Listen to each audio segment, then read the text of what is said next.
Assalamualaikum warahmatullahi wabarakatuh. Di sini kita dari kelompok 6 akan mempresentasikan materi peran dan teknik pengendalian dalam manajemen dalam rangka memenuhi tugas dari dosen pengampu Ika Barokah Suryaningsih, dosen pengantar manajemen. Anggota kelompok kami yang pertama, saya sendiri Clara Oktakiswara dengan NIM awalan 21 dan akhiran 1050. Yang kedua, Gusti Adam dengan NIM awalan 2108 dengan NIM akhiran 1062.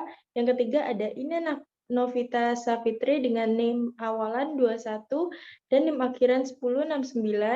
Yang keempat ada Farhan Ardiansyah dengan NIM awalan 21 dengan NIM akhiran 1109. Yang kelima, ada Zaki Nazirul Haq dengan NIM awalan 21 dengan NIM akhiran 1209. Dan yang terakhir ada Muhammad Ferdika dengan NIM awalan 21 dan NIM akhiran 1254. Untuk materi selanjutnya, saya persilahkan untuk pemateri pertama. Materi yang pertama, yaitu apa itu sistem pengendalian manajemen. Sistem pengendalian manajemen dapat dikategorikan dan masuk ke dalam bagian dari pengetahuan perilaku terapan atau yang seringkali disebut dengan applied behavioral science.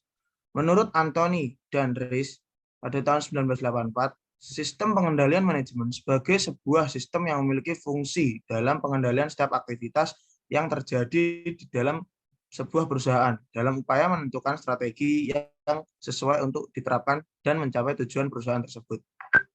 Menurut Swadi pada tahun 1999, sistem pengendalian manajemen sebagai sebuah sistem yang terdiri dari berbagai subsistem yang memiliki kaitan antara satu sama lain. Subsistem tersebut terdiri dari penganggaran, pemrograman, pelaporan, akuntansi, hingga pertanggungjawaban. Yang kedua, yaitu tujuan sistem pengendalian manajemen. Menurut Siti dan Eli pada tahun 2010, yaitu pengendalian intern adalah suatu proses yang dijalankan oleh Dewan Komisaris, manajemen, dan personel lainnya dalam satu entitas yang dirancang untuk memberikan keyakinan memadai tentang pencapaian tujuan berikut ini. Yang pertama yaitu keandalan pelaporan keuangan. Yang kedua, menjaga kekayaan dan catatan organisasi. Yang ketiga, kepatuhan terhadap hukum dan peraturan. Yang keempat, efektivitas dan efisiensi operasi. Diharapkan dengan dilaksanakannya struktur sistem manajemen akan tercipta visi dan misi organisasi perusahaan, kemudian mengimplementasikannya. Selanjutnya. Materi selanjutnya kita masuk ke dalam struktur sistem pengendalian manajemen. Nah, informasi yang diproses dalam sistem pengendalian manajemen itu terbagi dari dua jenis, yaitu data terencana dan data aktual. Kemudian ada aspek-aspek perencanaan sistem pengendalian manajemen itu cenderung mengikuti pola tertentu. Dan juga sistem pengendalian manajemen merupakan sistem yang terkoordinasikan dan terpadu. Kemudian sistem pengendalian manajemen biasanya itu bersifat erat dengan struktur keuangan atau financial structure. Kemudian berikutnya ada sistem pengendalian manajemen adalah sistem perusahaan total yang merangkum semua aspek dalam operasi perusahaan. Terakhir adalah sistem pengendalian manajemen dipusatkan pada program berupa proyek produk, lini produk, penelitian, dan pengembangan atau kegiatan serupa yang dilakukan perusahaan untuk mencapai tujuan. Baik, selanjutnya ini jenis-jenis pengendalian. Yang pertama, jenis-jenis pengendalian menurut Melayu SP Hasibuan, yaitu yang pertama yakni pengendalian karyawan atau personal control. Pengendalian ini ditujukan kepada hal-hal yang ada hubungannya dengan kegiatan karyawan. Misalnya, apakah karyawan bekerja sesuai dengan rencana, perintah, tata kerja, disiplin, absensi, dan sebagainya. Yang kedua yakni pengendalian keuangan atau financial control. Pengendalian ini ditujukan kepada hal-hal yang menyangkut keuangan, tentang pemasukan dan pengeluaran, biaya-biaya perusahaan, termasuk pengendalian anggaran. Yang selanjutnya yakni pengendalian produksi atau production control. Pengendalian ini ditujukan untuk mengetahui kualitas dan kuantitas produksi yang dihasilkan apakah sesuai dengan standar atau tidak. Yang keempat yakni pengendalian waktu atau time control. Pengendalian ini ditujukan untuk mengetahui apakah waktu untuk mengerjakan suatu pekerjaan telah sesuai atau tidak dengan rencana. Dan selanjutnya yakni pengendalian teknis atau technical control. Pengendalian ini ditujukan kepada hal-hal yang bersifat fisik yang berhubungan dengan tindakan atau teknis pelaksanaan.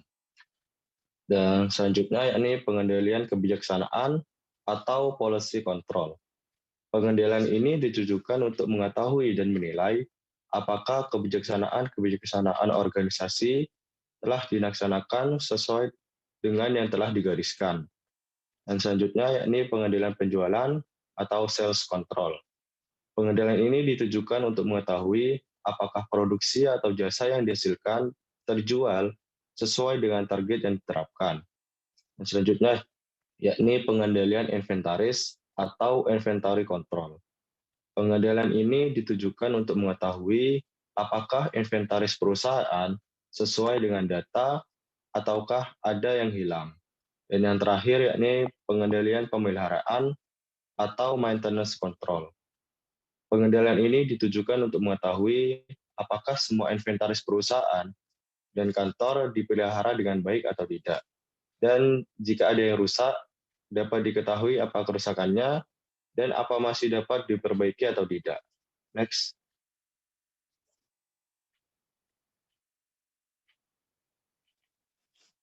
Yang kedua, yakni proses pengendalian manajemen berdasarkan sistem pengendalian manajemen yang dapat dibagi dalam 5 jenis. Yang pertama, yakni pengendalian pencegahan atau preventive controls. Pengendalian pencegahan dimaksudkan untuk mencegah terjadinya suatu kesalahan, dan pengendalian ini dirancang untuk mencegah hasil yang tidak diinginkan sebelum kejadian itu terjadi. Nah, pengendalian pencegahan ini dapat berjalan dengan efektif apabila fungsi personel melaksanakan perannya dengan baik. Yang kedua, yakni pengendalian deteksi atau detective control. Sesuai dengan namanya, pengendalian deteksi dimaksudkan untuk mendeteksi suatu kesalahan yang telah terjadi. Rekonsiliasi bank atas pencocokan saldo pada buku bank dengan saldo kas buku organisasi merupakan kunci pada pengendalian deteksi ini. Nah, pengendalian deteksi ini biasanya memakan kos yang lebih mahal daripada pengendalian pencegahan. Namun masih tetap dibutuhkan dengan alasan yang pertama yakni pengendalian deteksi itu dapat mengukur efektivitas pengendalian pencegahan, dan dalam beberapa kesalahan itu terkadang tidak dapat secara efektif dikendalikan melalui sistem pengendalian pencegahan, sehingga harus ditangani dengan pengendalian deteksi ketika kesalahan tersebut terjadi. Nah, selanjutnya ada pengendalian koreksi atau corrective control.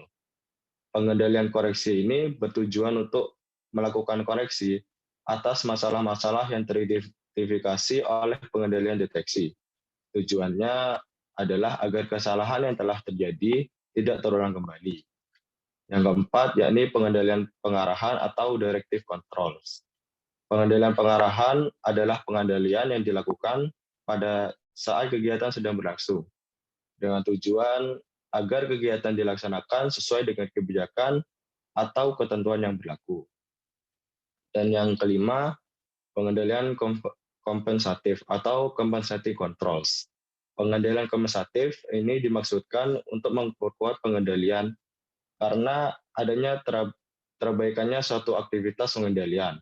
Contohnya, pengendalian kompensatif yaitu terdapat dalam proses pengawasan langsung oleh pemilik usaha terhadap kegiatan pegawainya pada usaha berskala kecil karena tidak adanya pemisahan fungsi. Baik, selanjutnya akan dijelaskan oleh teman saya. Yang ketiga, yaitu jenis-jenis pengendalian ditinjau dari sistem pelaksanaannya. Yang pertama ada sistem pengendalian umpan balik. Sistem ini beroperasi dengan pengukuran beberapa aspek proses yang sedang dikendalikan dan perbaikan proses apabila ukuran menunjukkan bahwa proses menyimpang dari rencana yang telah ditetapkan. Pengendalian ini memantau operasi proses maupun masukan dalam suatu usaha untuk menerka penyimpangan yang potensial agar tindakan perbaikan atas penyimpangan yang terjadi dapat dilakukan guna mencegah permasalahan kompleks menimpa organisasi. Yang kedua, ada pengendalian umpan maju. Salah satu kelemahan pengendalian umpan balik yaitu sistem tersebut tidak memberikan peringatan suatu penyimpangan sebelum hal tersebut menjadi cukup berarti. Dampaknya penyimpangan yang memakan biaya besar dapat berlangsung terus atau semakin buruk sebelum tindakan perbaikan yang efektif dilaksanakan. Hadirnya sistem pengendalian umpan maju dengan maksud untuk bertindak secara langsung pada permasalahan tersebut mencoba mencegah sebelum penyimpangan terjadi lagi. Yang ketiga, pengendalian pencegahan. Jenis pengendalian yang paling didambakan yaitu pengendalian pencegahan, yaitu mencegah masalah yang telah diantisipasi. Tindakan ini disebut pengendalian pencegahan karena terjadi sebelum kegiatan yang sesungguhnya. Dua sistem pengendalian yang telah dideskripsikan tadi, baik sistem pengendalian umpan balik maupun sistem pengendalian umpan maju, berfungsi secara eksternal terhadap proses yang sedang dikendalikan, memantau operasi dan terlibat dalam mengambil tindakan perbuatan apabila terjadi penyimpangan dari rencana yang telah ditetapkan. Sebaliknya, sistem pengendalian pencegahan adalah kebijakan dan prosedur yang sebenarnya merupakan bagian dari proses tersebut. Pengendalian pencegahan merupakan pengendalian intern organisasi. Selanjutnya ada jenis pengendalian ditinjau dari waktu pelaksanaannya. Yang pertama yaitu pengendalian sebelum tindakan atau pre-action controls. Pengendalian sebelum tindakan sering disebut sebagai pengendalian pendahuluan atau pre-control. Pengendalian memastikan bahwa sebelum tindakan dimulai, maka sumber daya manusia, bahan, dan finansial yang diperlukan telah dianggarkan. Yang kedua ada pengendalian kemudi atau steering controls. Pengendalian kemudi dirancang untuk mendeteksi penyimpangan dari standar atau tujuan tertentu dan memungkinkan pengembalian tindakan perbaikan sebelum suatu urutan kegiatan tertentu dilaksanakan. Selanjutnya ada penyaringan atau pengendalian iya atau tidak atau screening or yes or no control. Pengendalian iya atau tidak merupakan suatu proses penyaringan yang aspek-aspek spesifikasi dari suatu prosedurnya harus disetujui atau syarat-syarat tertentu dipenuhi sebelum aktivitas dapat diteruskan. Yang terakhir ada pengendalian setelah tindakan atau post-action controls. Pengendalian ini berusaha untuk mengukur hasil atau suatu kegiatan yang telah diselesaikan, penyebab penyimpangan dari rencana atau standar yang telah ditentukan, dan temuan tersebut diaplikasikan pada aktivitas yang sama di masa yang akan datang. Sebelum itu, pengendalian sesudah tindakan juga digunakan sebagai dasar untuk balas jasa atau untuk memotivasi karyawan. Materi selanjutnya akan dijelaskan oleh rekan saya. Selanjutnya, saya akan menjelaskan tentang proses dan cara sistem pengendalian dalam manajemen. Yang pertama, proses atau tahapan sistem pengendalian manajemen. Yang pertama adalah pemrograman. Tahap pertama dari sistem pengendalian manajemen adalah pemrograman, yang dimana ini merupakan proses penyusunan berbagai program yang akan digunakan sebuah perusahaan maupun organisasi dalam menghitung estimasi seberapa besar sumber daya yang perusahaan tersebut butuhkan. Yang kedua adalah penganggaran. Ini merupakan proses perencanaan serta pengendalian manajemen yang dinyatakan dalam satuan keuangan tertentu, yang nantinya akan digunakan oleh sebuah perusahaan untuk periode waktu tertentu. Anggaran yang akan disusun di tahap ini oleh perusahaan didasarkan pada berbagai anggaran yang ada di pusat pertanggungjawaban. Yang ketiga adalah operasi dan akuntansi. Ini merupakan proses pencatatan melalui berbagai sumber daya yang digunakan oleh perusahaan, serta pendapatan yang diperoleh selama periode waktu tertentu. Dalam tahap operasi dan akuntansi ini, catatan tersebut akan dikategori menyesuaikan dengan berbagai program yang sudah ditetapkan di pusat tanggung jawab.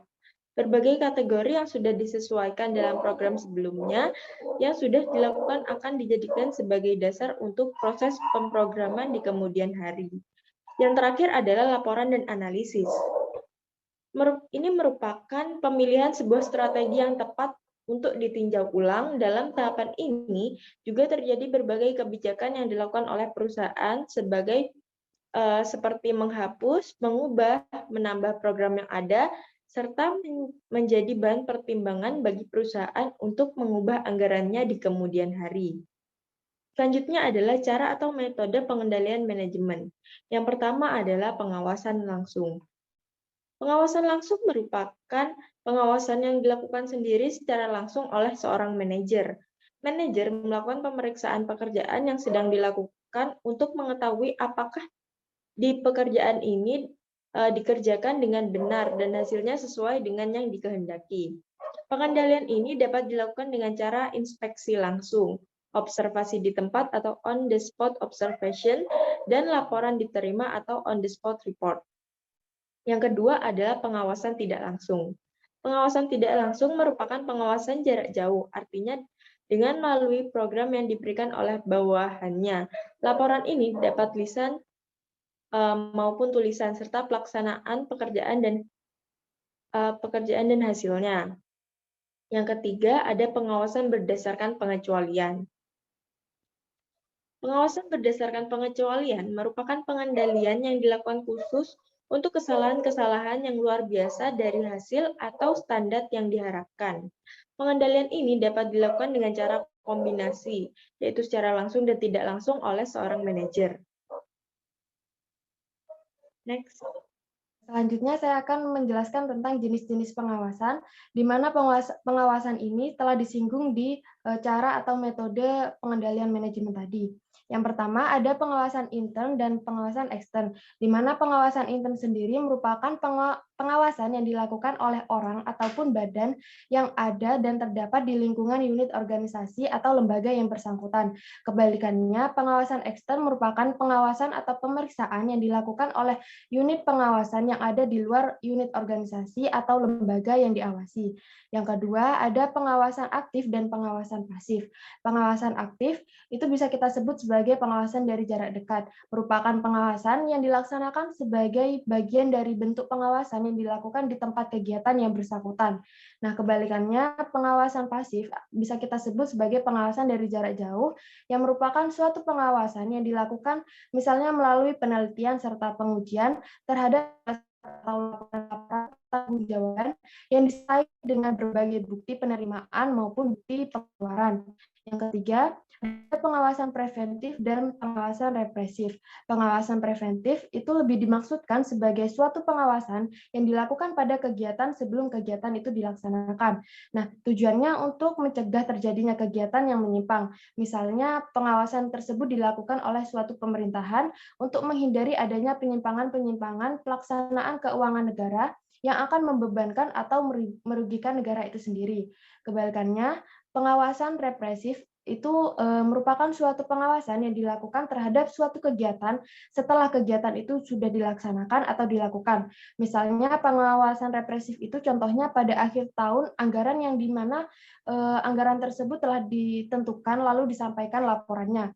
Yang terakhir ada pengawasan kebenaran formil.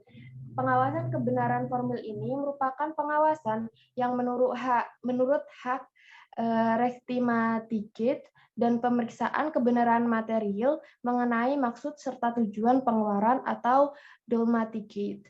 Selanjutnya saya serahkan kepada moderator. Sekian materi yang sudah kita paparkan. Selanjutnya kita akan ke studi kasus. Di sini kita mengambil perusahaan PT Unilever Indonesia Tbk. Gambaran perusahaan. Setengah abad lebih PT Unilever Indonesia mampu bertahan di tengah perekonomian Indonesia yang tidak stabil. Hal ini dikarenakan posisi perusahaan yang kuat sehingga tidak mudah tergoyahkan. Next. Kekuatan perusahaan. Perusahaan telah mempunyai jaringan distribusi sendiri. PT Unilever Indonesia Tbk dalam berbisnis menggunakan cara baru dengan diferensiasi produk dan inovasi strategi bisnis yang mengutamakan kelangsungan lingkungan hidup sekitar. Perusahaan mengutamakan kualitas tinggi dengan biaya kompetitif, kekuatan inovasi, program pengembangan pasar, basis biaya ekonomis, keunggulan eksekusi dalam penjualan dan kontribusi dan distribusi yang didukung oleh tim terbaik dengan semangat juara, sehingga siap untuk mengatasi tantangan yang ada. Melakukan inovasi dalam kemasan, rasa, warna, bentuk, ukuran, dan merancang produknya sesuai dengan segmentasi pasarnya, yakni dewasa dan anak-anak.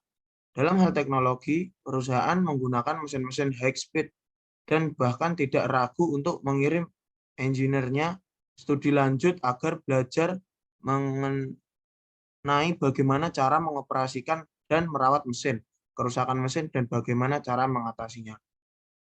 Next.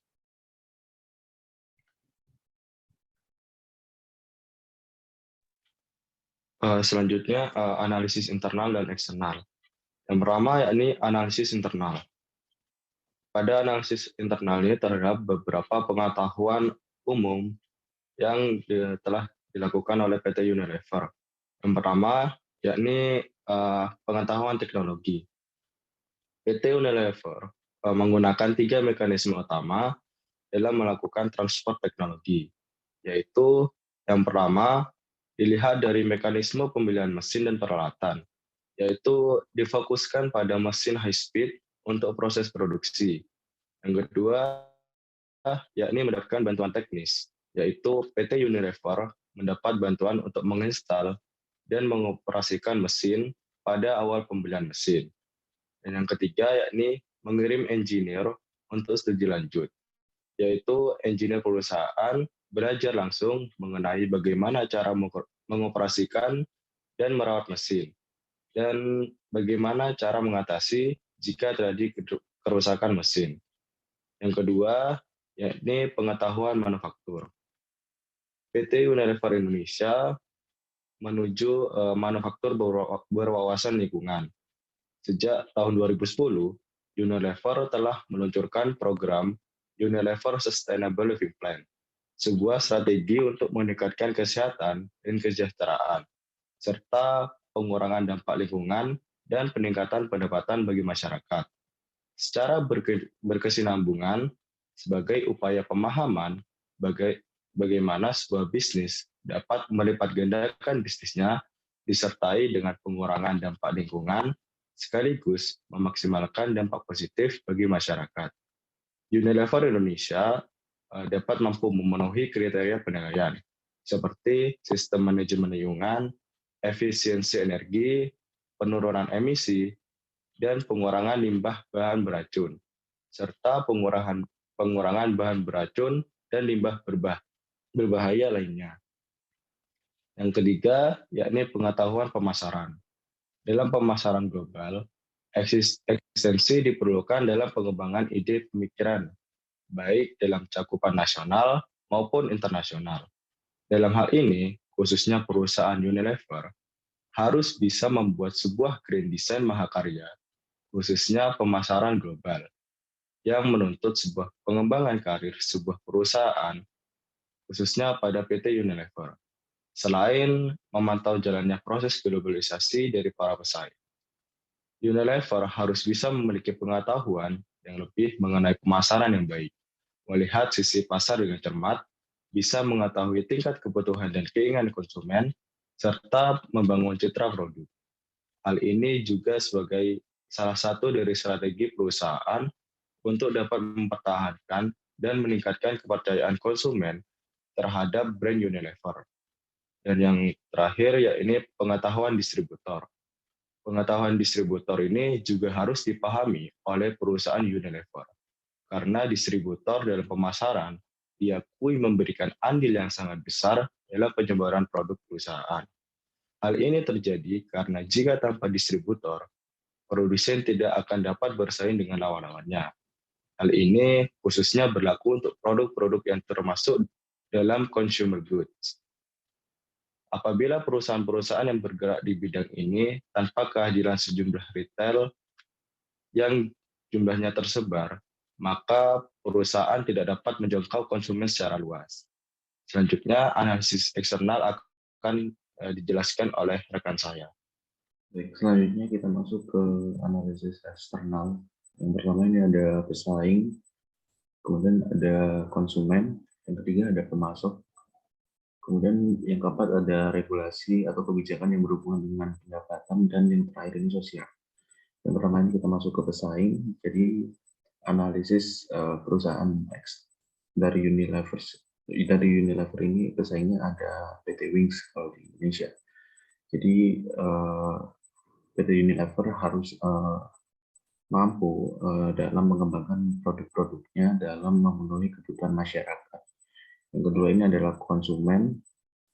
PT Unilever harus bisa melihat apa yang dibutuhkan oleh konsumennya dan juga harus paham tentang marketnya sendiri.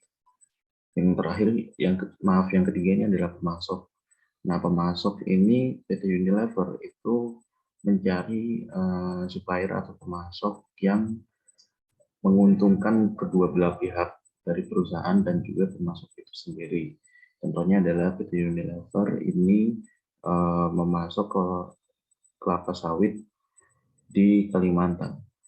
Kemudian yang keempat itu ada regulasi atau kebijakan yang berhubungan dengan pendapatan. Nah, maksudnya ini adalah regulasi atau kebijakan dari pemerintah. Ini apa sih kebijakan yang dapat merugikan atau malah menguntungkan perusahaan.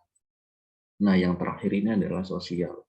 Sosial ini dilihat dari bagaimana PT Unilever ini menggerakkan roda perekonomian usaha masyarakat lainnya, terutama di UMKM. Selanjutnya akan dilanjutkan oleh rekan kami. Selanjutnya ada peluang dan ancaman. Yang pertama itu peluang. Yang pertama, tingginya kepuasan konsumen terlihat dari predikat prima indeks kepuasan konsumen. Yang kedua, banyaknya pemain pasar nasional yang belum memiliki cara produksi yang baik. Yang ketiga, luasnya potensial pasar market sekitar 250 juta, sekitar 49,9% laki-laki dan 50,1% perempuan. Yang keempat, tingginya tingkat ketergantungan masyarakat akan jenis produk consumer goods. Kedua itu ada ancaman. Yang pertama, produk pesaing dengan harga yang lebih rendah dan memiliki kualitas yang hampir sama. Contohnya itu ada produk Ciptaden produksi Lion Wings. Yang kedua, adanya penghapusan subsidi BBM bagi industri yang dilakukan pemerintah. Yang ketiga, maraknya pemalsuan produk dan penyelundupan produk dari Cina. Yang keempat, rendahnya infrastruktur yang memadai berupa jalan yang menyebabkan tingginya biaya pemasaran produk. Selanjutnya akan dijelaskan oleh rekan saya.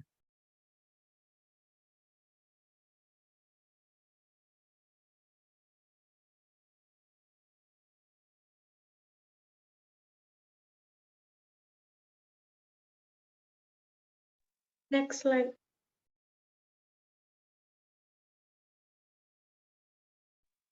Selanjutnya saya akan menjelaskan mengenai keunggulan dan kelemahan dari perusahaan PT Indofood.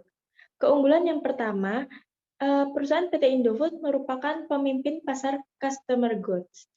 Karena perusahaan ini merupakan pemimpin pasar, perusahaan tersebut memiliki brand image yang baik dan yang pastinya terkenal di kalangan masyarakat, sehingga produk yang dihasilkan lebih dipercaya oleh masyarakat. Yang kedua, memiliki berbagai macam hasil produk yang dihasilkan. Banyaknya produk membuat perusahaan lebih dapat menjangkau konsumen lebih luas. Hal ini disebabkan karena konsumen jadi memiliki banyak pilihan ketika menginginkan suatu produk. Yang ketiga, memiliki perencanaan dan kerjasama yang erat dengan para pemasok, konsumen, dan distributor. Hal ini bertujuan untuk menghantarkan produk-produk dari pabrik ke tempat penjualan, agar konsumen lebih mudah untuk menjangkau produk tersebut. Yang terakhir, menjaga kualitas hasil produk yang tinggi untuk memuaskan konsumen. Hal ini dibuktikan oleh strategi-strategi yang sudah dirancang dan dijalankan oleh perusahaan Indofood. Selanjutnya adalah analisis kelemahan. Jumlah karyawan terlalu banyak. Hal ini dibuktikan pada tahun 2013 jumlah karyawan mencapai 6.719 orang. Akan tetapi hal ini sudah mulai menyusut sehingga pada tahun 2021 jumlah karyawan mencapai 4.949 orang. Yang kedua, adanya birokrasi yang panjang dan kebijaksanaan sentralisasi. Hal ini menyebabkan PT Unilever Indonesia tidak bisa begitu saja dalam mengambil keputusan. Yang ketiga, rendahnya respon pasar terhadap produk-produk tertentu. Contohnya adalah produk deterjen Surf. Deterjen ini sangat rendah respon pasar sehingga produk ini harus berjuang keras di pasaran. Yang keempat, lambatnya dalam pengambilan keputusan. Hal ini disebabkan oleh sulitnya koordinasi kegiatan antar departemen yang mempunyai agenda dan jadwalnya sendiri-sendiri, dan komunikasi pada karyawan yang bisa menerima pesan yang berbeda. Next.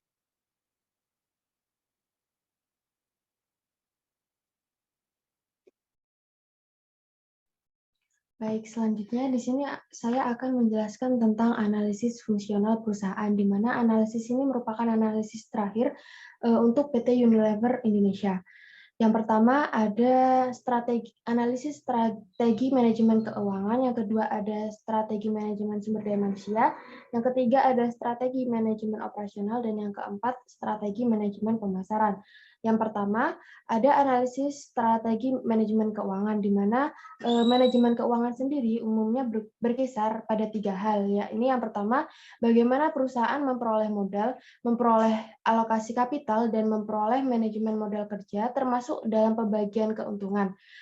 Saat ini, PT Unilever Indonesia sendiri sedang fokus melakukan pertumbuhan organik seperti peningkatan omset penjualan, laba perusahaan, dan menekan struktur biaya.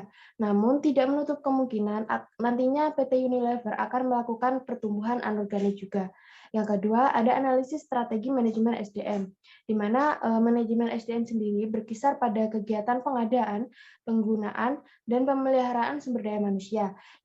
Unilever Indonesia sendiri secara rutin merekrut lulusan baru dari universitas terkemuka di Indonesia sebagai pegawainya. Mereka memberikan pelatihan selama 3 bulan tentang sistem produksi, pemasaran, keuangan, penelitian, dan pengembangan. Ada strategi manajemen operasional, di mana strategi manajemen operasional sendiri berkisar pada penyertaan, merangkul perbedaan, menciptakan kemungkinan, dan berkembang bersama-sama untuk bisnis yang lebih baik kinerjanya.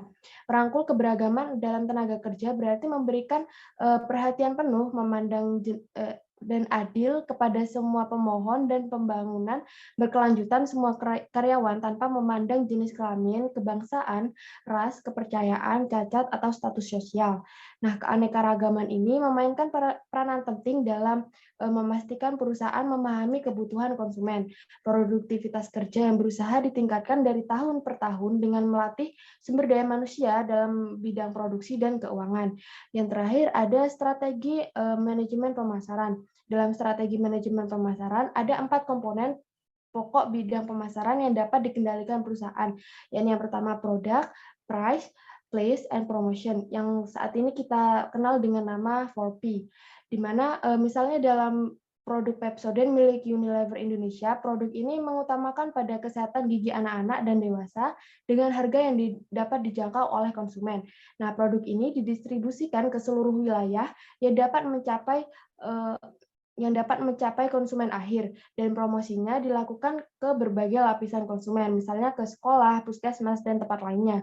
Maka tak heran apabila Pepsodent dari Unilever Indonesia ini menjadi merek pasta gigi nomor 1 di Indonesia.